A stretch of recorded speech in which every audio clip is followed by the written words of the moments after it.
Bismillahirrahmanirrahim. Assalamu alaikum dear students. Today we will discuss a topic refraction of light, refractive index and Snell's law. तो आज का जो हमारा topic है वो है refraction of light, refractive index and Snell's law. तीनों topic को स्टूडेंट्स इंडिविजुअली स्टडी करते हैं। सबसे पहले आते हैं रिफ्रैक्शन ऑफ लाइट की तरफ।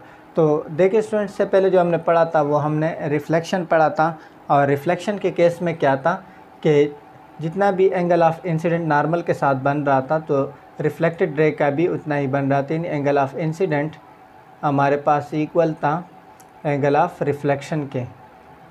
ये हमने कौन से केस में पढ़ा था? ये हमने पढ़ा था रिफ्लेक्शन में। तो आज हम पढ़ने जा रहे हैं रिफ्रैक्शन। तो रिफ्रैक्शन क्या होता है? रिफ्रैक्शन में हम हमेशा दो मीडियम लेते हैं। जब एक मीडियम से लाइट ट्रेवल होगी सेकंड मीडियम में यानी दूसरे मीडियम में, तो वो या तो away from the normal bend होगी या टुवर्ड द नॉर्मल वो बेंड होगी। तो इसी बेंडिंग ऑफ लाइट रे को हम कहते हैं from the original path is called refraction of light. कि जब लाइट रे एक मीडियम से दूसरे मीडियम में ट्रेवल करें वो अवे फ्रॉम द नॉर्मल या टुवर्ड द नॉर्मल वो बेंड हो, तो उसको हम कहते हैं रिफ्रैक्शन ऑफ लाइट। तो देखिए स्टूडेंट्स, ये एक सरफेस है, हम यहाँ पर कंसिडर करें ये हमारे पास गिलास है, और ये जो ऊपर मीडियम है इसको हम लेट से कहें एयर। ये मीडियम 1 है और ये हमारे पास सेकंड मीडियम यानी मीडियम 2 है।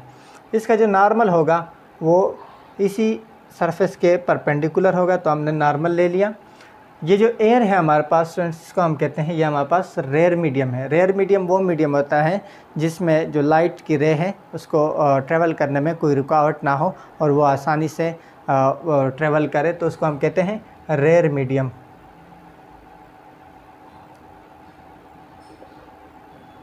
और ये हमारे पास कौन सा मीडियम है? गिलास। इसको हम कहते हैं डेंसर। ये हमारे पास है डेंसर मीडियम, जिसमें लाइट ट्रेवल करने के लिए उसको थोड़ी बहुत रुकावट का सामना होता है। तो ये हमारे पास डेंसर मीडियम है और वो है रेयर मीडियम। अब जब भी लाइट रेयर मीडियम से डेंसर मीडियम में वो पास होगी तो क्या होगा? ये हमारे पास लेट से रेयर मीडियम से एक रे आ रही है और ये है इसका जो एंगल है वो है एंगल ऑफ इंसिडेंट। अब एंगल ऑफ रिफ्रैक्शन जो होगा वो कैसे होगा? जब भी रेयर से डेंसर में हमारे पास रे ट्रेवल करें तो वो बेंड होगी टुवर्ड द नॉर्मल। नॉर्मल की तरफ वो क्या होगी? बेंड हो जाएगी। ये हमारे पास एंगल ऑफ रिफ्रैक्शन हो जाएगा। इसी तरह अगर हमारे पास कोई रे, अगर लेट से हमारे पास ये एक रे है, ये एक मीडियम है ग्लास, इसको हम एयर ले लेते हैं। ये हमारे पास एयर है और ये हमारे पास गिलास है। ये जो मीडियम है ये रेयर मीडियम है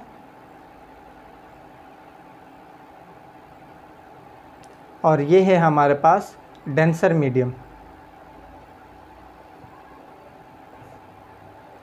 जैसे ये हमारे पास रेयर था ये डेंसर, अब हमने ऊपर डेंसर ले लिया और नीचे हमारे पास रेयर मीडियम है, तो ये इसका नॉर्मल हो जाएगा। अब अगर कोई रे डेंसर से रेयर में जा रही है तो वो अवे फ्रॉम द नॉर्मल जाएगी। इस तरह लेट्स से हमारे पास एंगल ऑफ इंसिडेंट है थीटा आई, तो एंगल ऑफ रिफ्लेक्शन रिफ्रैक्शन कुछ इस तरह से होगा।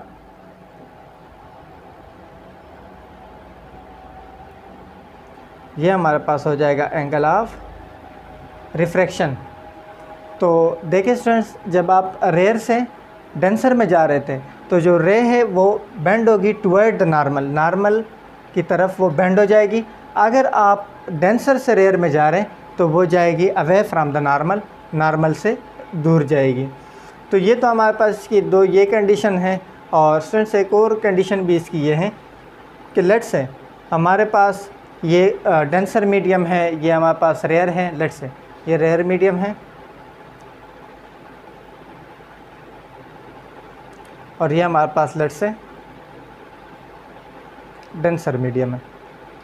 ये हमारे पास नॉर्मल है। अगर नॉर्मल के साथ ही एक रे आ रही है तो वो डिपेंड नहीं करती मीडियम के ऊपर कि रेयर है या डेंसर। बेशक ये डेंसर हो या रेयर हो, वो ट्रेवल करेगी बिल्कुल स्ट्रेट, यानी ये बेंड नहीं होगी टुवर्ड द नॉर्मल या अवे फ्रॉम द नॉर्मल या इधर उधर ये नहीं जाएगी, बल्कि होगा क्या कि ये थ्रू आउट इसी तरह पास हो जाएगी।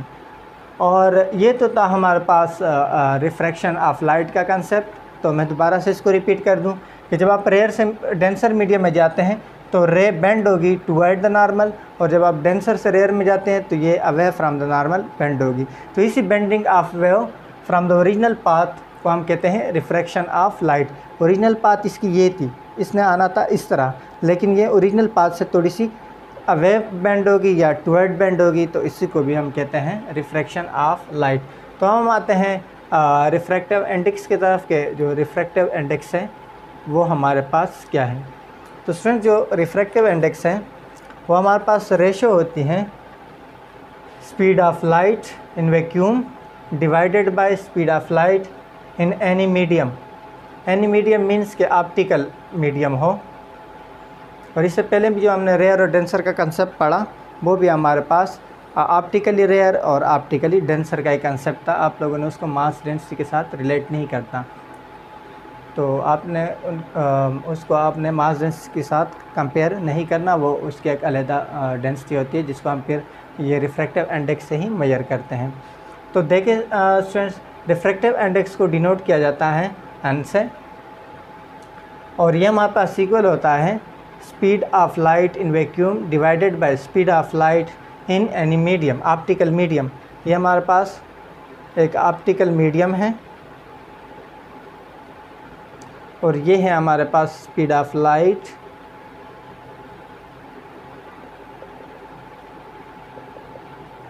इन वैक्यूम। ये वैक्यूम है हमारे पास, speed of light is C, और इसकी जो वैल्यू है वो है हमारे पास 3 × 10⁸ मीटर पर सेकेंड इसकी हमारे पास वैल्यू है। और ये कोई भी मटेरियल मीडियम, सम टाइम हम जो सी है वो हम एयर के लिए भी लेते हैं, वैक्यूम के लिए भी लेते हैं, और एयर के लिए, एयर की भी तकरीबन हमारे पास तकरीबन सेम होती है स्पीड ऑफ लाइट, एयर में भी और वैक्यूम में तकरीबन सेम होती है, इसलिए हम वैक्यूम और एयर दोनों के लिए सी लिखते हैं। और वी जैसे इससे पहले केस में हमने पढ़ा था ग्लास, और यहाँ पर थी हमारे पास एयर, तो एयर के लिए सी होगा और गिलास के लिए हमारे पास क्या होगा वी। तो इन दोनों की जब हम रेशो लेते हैं speed of light in vacuum divided by speed of light in any optical medium, तो उसको हम कहते हैं रिफ्रैक्टिव इंडेक्स। तो अगर हमारे पास एयर से एयर में ट्रेवल करें, यानी अगर हमारे पास एयर से एयर में ही ट्रेवल करें तो क्या होगा, वो भी हमारे पास सी है, तो इस फार्मूले के मुताबिक n इज़ इक्वल टू क्या हो जाएगा सी, और v यहाँ पर भी किसकी इक्वल आ रहा है, c की इक्वल आ रहा है, तो ये हो जाएगा c divided by c, c से कैंसिल, तो n इज़ इक्वल टू 1। तो हमारे पास एयर के लिए एयर टू एयर क्या है रिफ्रैक्टिव इंडेक्स, तो इसी से हमें पता चल रहा है कि जो एयर का रिफ्रैक्टिव इंडेक्स है वो क्या है 1 के इक्वल है। इस तरह गिलास का भी लिया जाता है, और गिलास का तकरीबन रिफ्रैक्टिव इंडेक्स जो है वो है 1.5।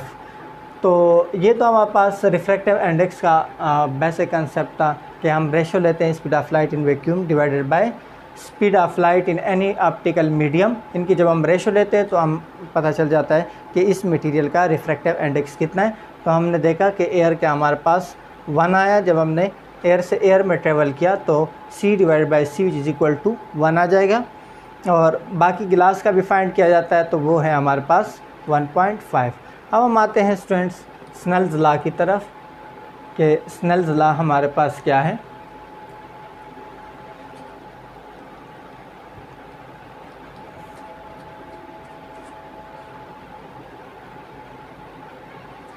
देखिए स्टूडेंट्स, इससे पहले जो हमने पढ़ा था रिफ्लेक्शन के केस में, तो वो तो हमारे पास एक सिंपल फिनोमेना था कि जो रिफ्लेक्शन जो था, रिफ्लेक्शन की मैं बात कर रहा हूँ कि उसमें एंगल ऑफ इंसिडेंट, नॉर्मल और एंगल ऑफ रिफ्लेक्शन तीनों एक ही प्लेन में लाई कर रहे थे उसके लॉ के मुताबिक, और angle of incidence must be equal to angle of reflection के हमारे पास इक्वल था।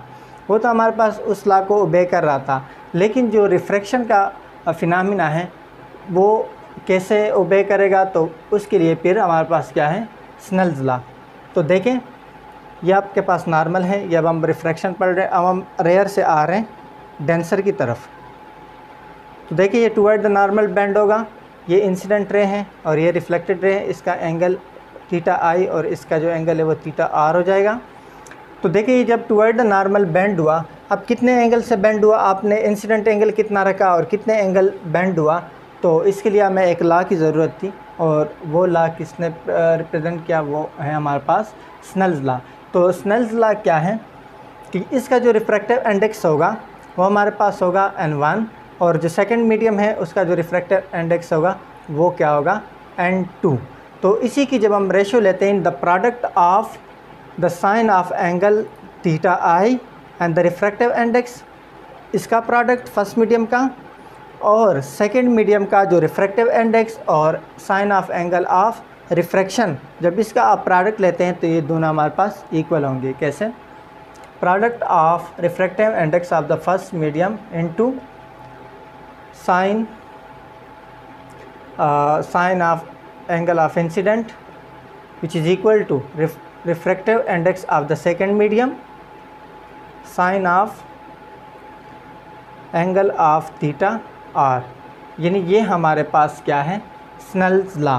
यानी जब आप इसके रिफ्रैक्टिव इंडेक्स का और साइन जब आप लेते हैं इसी एंगल का, इसका प्रोडक्ट ये मस्ट बी इक्वल होगा किस चीज़ के, refractive index of the second medium और इसका आप जब साइन ऑफ एंगल लेंगे इनका प्रोडक्ट, तो ये दोनों हमारे पास क्या होंगे, इक्वल होंगे। इसके लिए शर्त ये है कि अगर ये हमारे पास एयर है और ये हमारे पास लेट से गिलास है, तो ऐसे ना हो कि आप गिलास को डायरेक्ट चेंज करके वाटर ले आएँ। यानी ये दोनों मीडियम अगर हमारे पास कांस्टेंट हो तो उस केस में हमारे पास स्नेल्स लॉ की जो इक्वेशन है वो कुछ इस तरह से बनेगी, या आप इस तरह भी लिख सकते हैं, n2 को यहाँ पर डिवाइड करें, यानी इनको क्रॉस मल्टीप्लाई कर दें और ये जो साइन थीटा आई है इसको यहाँ पर आप ले आएँ, तो n1 divided by n2 which is equal to sine theta R divided by क्या हो जाएगा, साइन थीटा आई। तो ये हमारे पास दोनों मीडियम के रेशोज़ हैं और ये हमारे पास दोनों मीडियम की एंगल की रेशोज़ हैं। तो ये हमें कौन प्रोवाइड करता है, स्नेल्स लॉ। तो स्टूडेंट्स ये था आज का हमारा टॉपिक। उम्मीद है कि आप लोगों को इस टॉपिक की अच्छी तरीके से समझ आ जाएगी। फिर भी अगर आप लोगों को कोई प्रॉब्लम हो तो आप कमेंट बॉक्स में क्वेश्चन कर सकते हैं। सो नेक्स्ट टॉपिक के लिए, तब तक के लिए अल्लाह हाफिज़।